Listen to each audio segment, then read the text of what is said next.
Hello, welcome back to my channel. Today I'm going to do a Q&A video. I asked on my Instagram, and I have some just like regular, general questions that people ask all the time. So let's get started.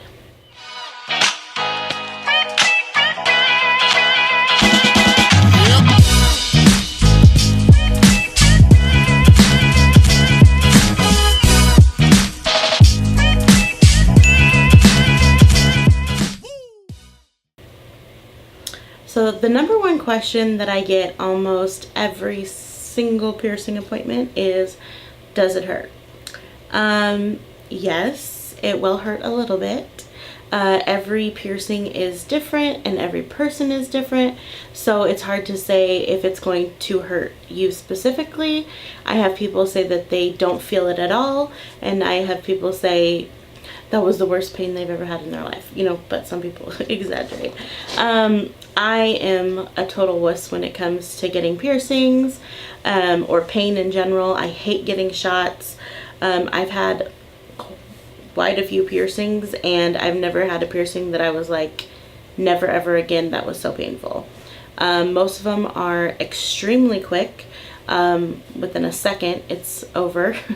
So it's definitely bearable pain. Almost every single person after says, oh, that wasn't as bad as I thought it was going to be. A lot of people think nipple piercings are going to be the worst piercing they've ever had, and a lot of times it's not. In my opinion, so another common one is, what is the most painful piercing? In my opinion, an industrial piercing is the most painful, mostly because of the healing process is so long. There's 2 points of entry on your ear, so you're constantly bumping and hitting it, your hair gets caught in it. It's just a hard healer, and it could take up to a year sometimes to heal. Some people even longer, but generally it's about like 8 months to a year to heal an industrial piercing. Nipple piercings are not too terrible. They are sharp pinch, but after that sharp pinch, they pretty much don't really hurt that much. And again, everyone's different, so everyone's experience is going to be different. I'm extremely gentle, I feel like, when I do piercings, and perform them in the least painful, least traumatic way for your body.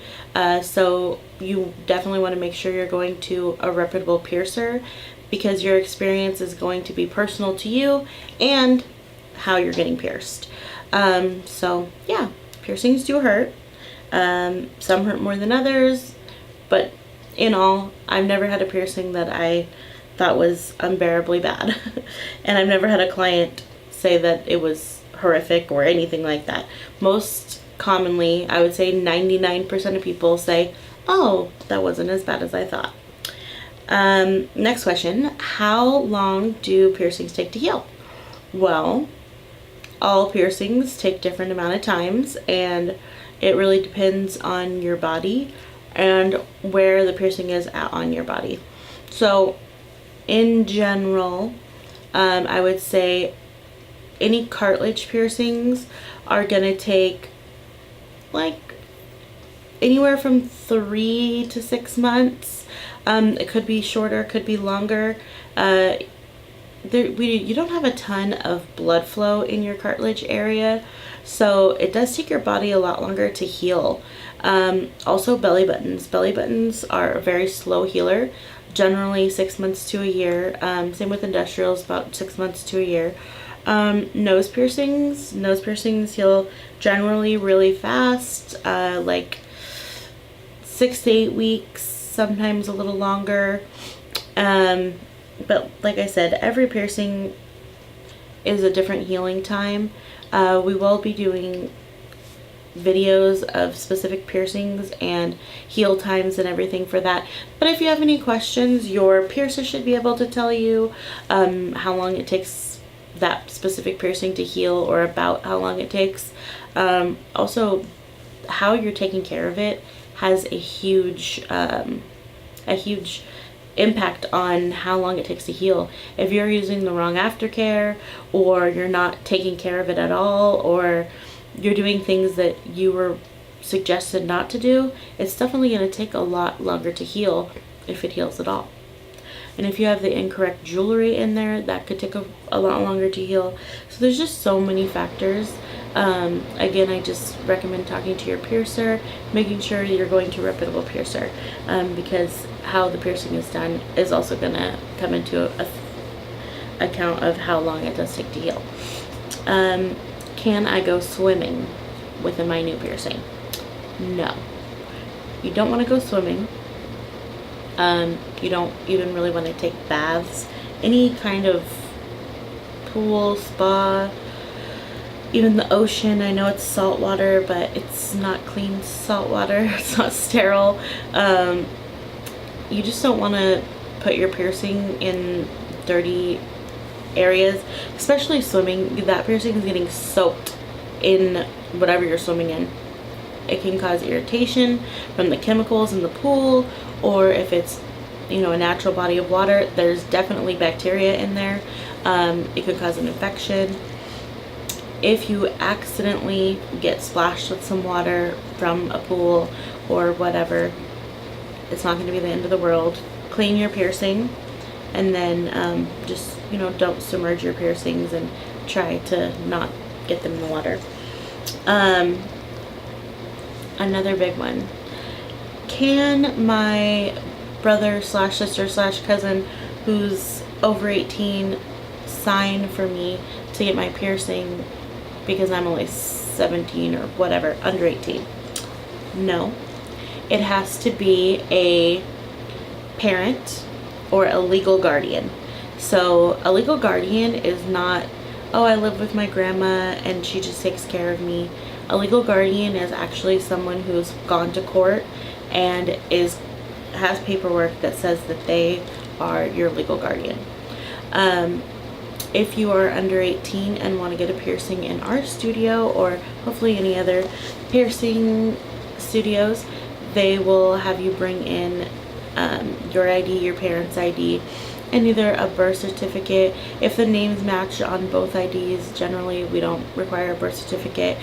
We do have a waiver that the parent or legal guardian is signing, swearing that they are your parent. So we are probably a little more lenient, not having to have a birth certificate. I don't like carrying my birth certificate around, so as long as it, you know, your names match on your IDs and everything, you are pretty good to go. But you cannot have any family members or cousins or boyfriend sign for you to get a piercing. Sorry. California law does not allow that, and I'm pretty sure that most states don't allow it. And that is just for piercings that you can get underage. Tattoos you cannot in the state of California. I mean, we don't do tattoos here, but just if you were wondering. Okay, I don't have my ID, but I'm 40, so is it okay if I still get the piercing? Sorry, no, it's not okay. You do have to have an ID. You always need to bring your ID. It has to be a government issued ID. So a state ID, a driver's license, a passport, military ID, a green card ID, whatever. As long as it was issued by the government or the state of California, you are okay. You can't use a school ID. It has to be government issued. Sorry. And we do turn people away a lot for not bringing their IDs, especially older people. They think because they look old enough, they don't have to have their IDs. It's not like buying cigarettes. We don't just card if you're under 30. You have to have your ID to fill out the paperwork. It's like a legal paper, so we do have to take a picture of your ID. A lot of people don't like their pictures being taken of their ID, but it's required, and we're sorry. We're not going to give your information away at all. We actually don't even look at the paperwork ever again after you fill it out, unless the health department asks to see it. or unless, you know, you had an issue or something. I've never once looked at a client's paperwork after they left. Again, the health department does look at it, and they do require ID, so we can get in trouble if we allow you to get a piercing without an ID. And yes, you do need the physical ID. You can't just have a picture of the ID, as you know, it's super easy to Photoshop stuff nowadays. Okay, so someone asked, what made you get into piercing? I have always liked piercing. This is bad, but when I was in junior high, I pierced my best friend's ears with a potato and a sewing needle. I'm pretty sure like 90% of kids my age did that because of the movie Parent Trap. Obviously, I was like 12. I didn't know that it was bad to do, and so I always have had an interest in piercings.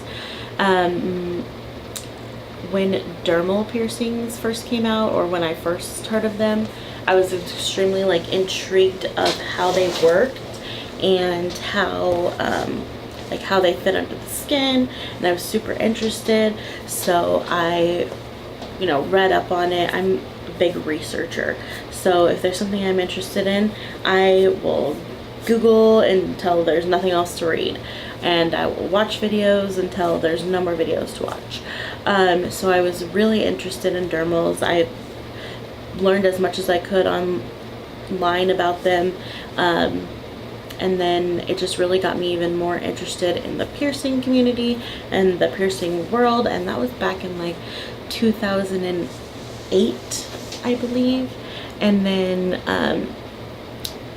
also my husband is a tattoo artist. He wasn't a tattoo artist at the time, but he is now.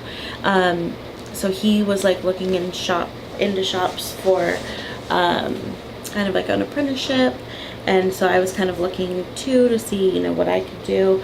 I honestly didn't even know that apprenticeships for piercings existed. There wasn't a ton of piercers in my area, maybe like 5 or less, probably less. There's probably like 10 now, but there was like maybe like 3 or 4.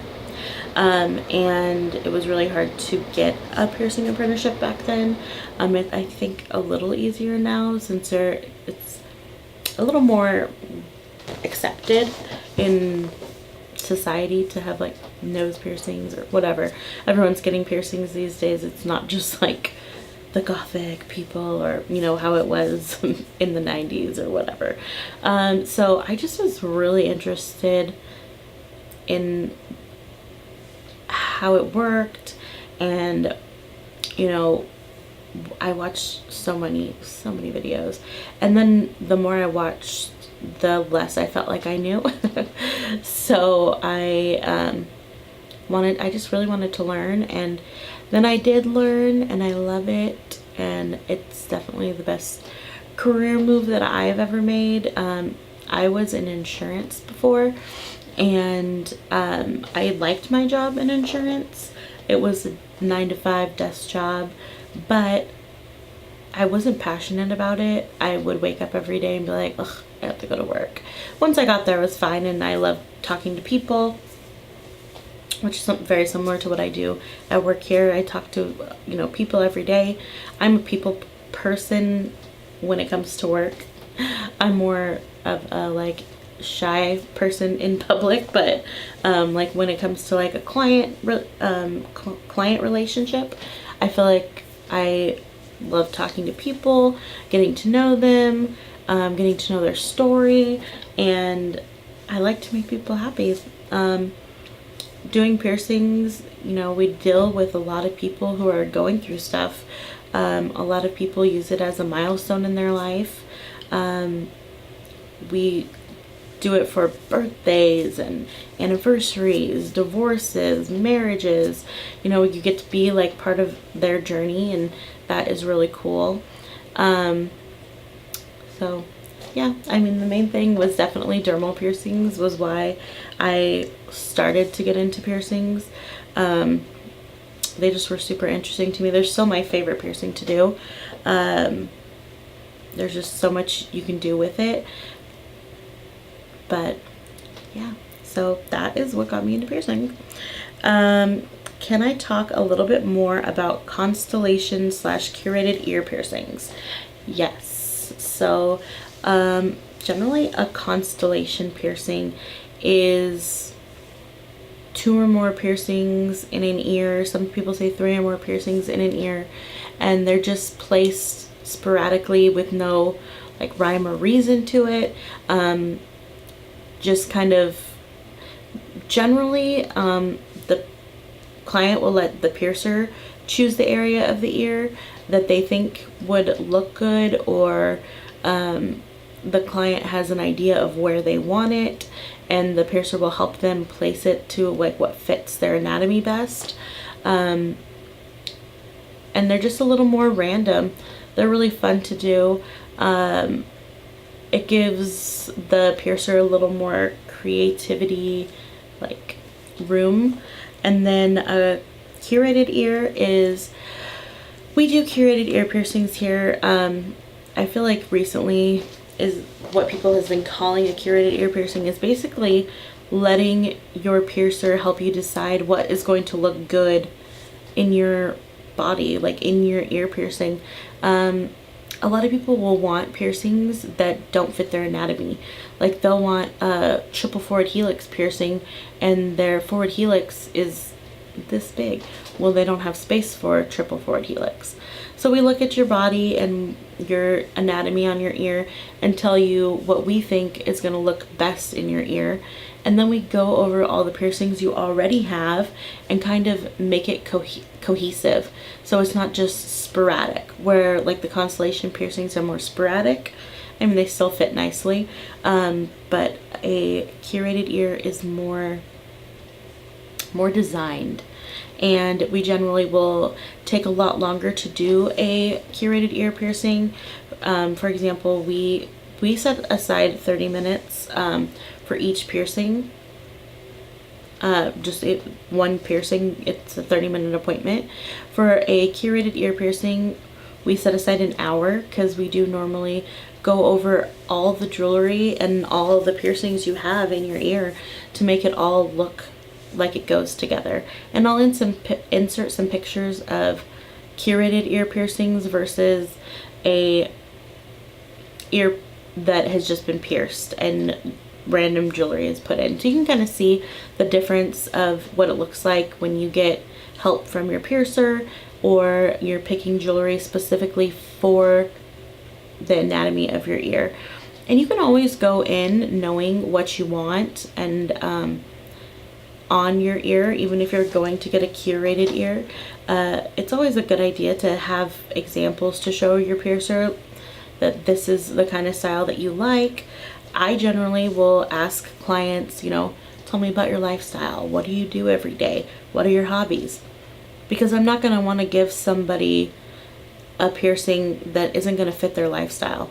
If they tell me, that they, I don't even know. If they, okay, actually here, this is another question. Do headphones hurt your tragus piercing? So if you told me that you wore earbuds every single day and that was part of your job and you just love wearing earbuds, I wouldn't suggest getting a tragus piercing because that will affect your piercing. So that's kind of what I mean by lifestyle. If you like really minimalistic style, we'll go with more of a minimalistic look. If you love like really chunky jewelry and stuff like that, we'll go, it's a whole different style of jewelry. What looks good on me and my style isn't going to be the same that looks good on you and your style. So it's just a little more personal touch, I guess. So back to the, do earphones hurt your tragus piercing? Yes. More than likely it's gonna hurt. Depends on how healed your tragus is. If piercing is fresh, I don't recommend wearing earbuds while it's fresh. You can make sure it's super clean. Clean your piercing, push it forward, because the bar is going to be long to allow for swelling. So the earbuds aren't going to stay in like they normally would. There's metal there, so you would have to push it forward, which is causing unnecessary trauma to your piercing. You really don't want to be touching your piercings at all while they're healing unless you're cleaning them. When it comes to aftercare, less is better. People always think like, oh, you know, I'm gonna clean this 10 times a day and it's gonna be so clean and it's gonna heal super fast. That's not true. The more you touch it, the more irritated it gets. We recommend cleaning them once a day, twice if you're getting like really dirty or sweaty, and or you just got splashed with pool water. Okay, you can clean it a second time. But really, once a day should be enough. And I personally, for aftercare, recommend a soak. That would be really difficult to do multiple times a day. So yeah, once a day. You really don't want to be touching your piercings. That was another question. Should I twist my piercings? No. I feel like when I was younger, that's what they told me. You know, you got to turn your piercings every day. No, you don't. That causes scar tissue. Basically, it's an open wound. So if you know how people tell you, don't pick your scabs, it's going to cause a scar. Well, your piercing is going to have a little scab in there. If you're constantly turning it, it's going to cause trauma, and it's going to make either scar tissue, or, you know, you touching it could get you an infection. You just want to let it be, leave it alone. Less is best when it comes to healing piercings. Do you take appointments? Yes, we do. We are actually by appointment only. Not really only, we're by appointment. So we are a private piercing studio. We don't have tattoos or anything in here. It's just strictly piercings. And we do like appointments better. We don't have set hours. We have general hours. Our general hours are like 12 to 6. If we have appointments from 12 to 5 and we don't have an appointment at 5:30, we'll leave at 5:30. So if you come in for a walk-in at 5:45 and we're not here, it makes me feel bad because our hours say that we're here from 12 to 6. Even though it says by appointment, we do have people that stop by all the time. The reason we like appointments is because we want to give you the attention you deserve. We want to be able to talk to you about your piercings and your goals and, you know, your jewelry selections, and spend time with you, go over your aftercare. If we have a line of people waiting at the door, it makes us feel rushed, and it makes the clients feel rushed. So that is why we are by appointment. There are a lot of tattoo shops or piercing studios that are walk-in based. Even if they're walk-in based, I know all the piercers that I know, and any like higher end places love appointments because it does give you that one-on-one time, and we know what we're doing. So I know at the beginning of the day what piercings I'm doing. I'm mentally prepared for them. I know exactly what tools I need, what I need to have, and it just makes my day better. Not that I don't love it when I get extra clients and people walk in. That's totally awesome too. It's just, I feel like appointments are more personal. I know that piercing isn't something you'd think, oh, I should make an appointment for. But I feel like as the industry evolves, it will become more of an industry standard. And I feel like my clients like that we're able to take time with them. And, you know, if they did end up wanting to get, you know, an extra piercing that day than just the one that they came for, we have time for that, and we're not scheduling people every 5 minutes or 10 minutes. So yes, we are by appointment. How long does it take to get my piercing? So generally the actual piercing itself doesn't take very long, a few seconds. The thing that takes the longest is filling out your paperwork and talking about your piercing, placement. We always mark the piercing so you could see where it's going to go before we do your piercing. We want to make sure you're going to love it. A dot is really easy to move. A hole is not so easy to move. I know that a lot of places don't let you see where they're going to do it at. I don't know why. I have a lot of clients that come in that were moving, you know, the placement, and I wouldn't want my clients to have to go somewhere else because it wasn't placed where they wanted it to be. We always let our clients see where it's going to go before we poke any holes. Okay, why is the jewelry not included in the cost of the piercing? And I'm assuming that they're meaning for our studio specifically, because I know a lot of places do include it. The reason we don't include it is because we want to give you the freedom to choose your jewelry. If, say I go to a piercing place and I want to get my nose pierced with a 2mm diamond stud made of 24 karat gold. Well, if their pricing says $40 and it includes the jewelry, generally it's not going to be available that they have a, you know, the jewelry that I want. And also it's not going to be that price if you're getting a diamond nose ring that's gold. So we don't include the jewelry because we want to give you the freedom to pick out your jewelry. Not to say that we have a million options, but we do have, probably for every piercing that you're getting, you know, 5 to 20 different choices that you could choose from. Maybe more, maybe less. I don't think any of them are less. But yeah, we're not gonna let you choose jewelry that doesn't fit for that piercing. Obviously, we're gonna let you choose the top of the piercing. If it's for a ear piercing, we're gonna choose the length of the bar because there has to be enough room for swelling. So many people come in and they want like the smallest little stuff, and it's like, okay, yes, you can have that, but you have to wait until your piercing heals. I think what a lot of people don't realize is your piercing needs the time to heal with the correct size jewelry, and then you can get the jewelry you want.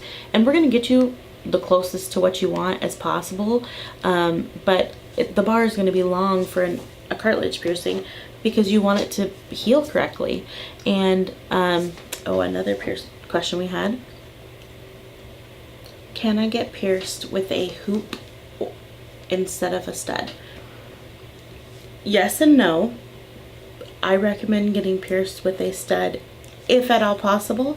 There's only one piercing that I do with a hoop and not a stud. Well, I mean, there's a couple, but the main one is a doth or a daith piercing, however you'd like to pronounce it. That's the only one really, besides some other genital piercings, that I do with a hoop. The straighter the better when it comes to healing your piercing. There are places that will use a curved barbell like a belly button or a rook piercing.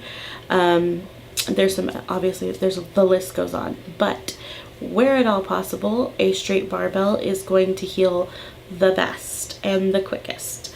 Why? Because for some reason they don't get caught on as much stuff and they don't get bumped as much, and they're smaller, so they just have less room to get hurt. Some people don't have problems healing a hoop piercing. Some people do. Generally, the main piercing that people want to get done with a hoop is a nose piercing. If you do get your nose pierced with a hoop, it does have to be large to allow for swelling, so it's not going to look like you want it to look anyways. It's going to be, you know, big, and I'm sure you want a nice little dainty one because that's the style right now.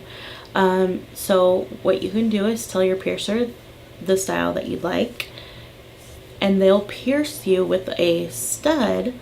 When you're ready for the hoop, you can get the hoop put in. but we pierce a little lower if you'd like a hoop piercing.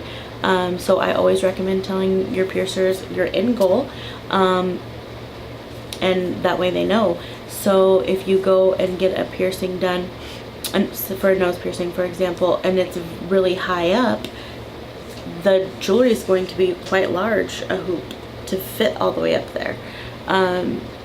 So definitely tell your piercer what you want, and they will help you with that. They'll give you advice to get the best results, because we want you to heal, we want you to love your piercing, we want it to look good just as much as you do. But if we don't know, then we can't, there's not much we can do. Generally we pierce for a stud if you don't tell us that you want a hoop. So always tell, like I said, always tell your piercer what you want. Another common one that people want is a conch piercing with a hoop. I always try and talk my clients into getting a stud. Every once in a while I will get someone who's just like super adamant, and sometimes I'll give in and just give it to them, and I would say 90% of the time they come back and switch it to a stud, because it's uncomfortable and it's hard to heal with a hoop.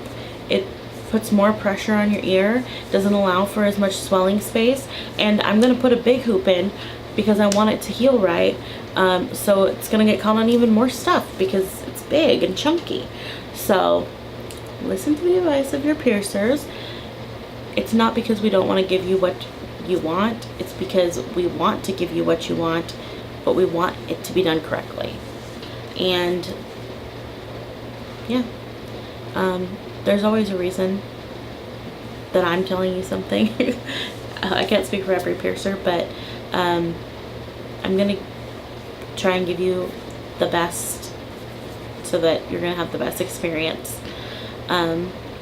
Anyways, that is all for this Q&A. If you have any more questions, which I'm sure lots of you do, drop it in the comments and I will do another Q&A soon if you guys like this style of just chatting. Have a great day.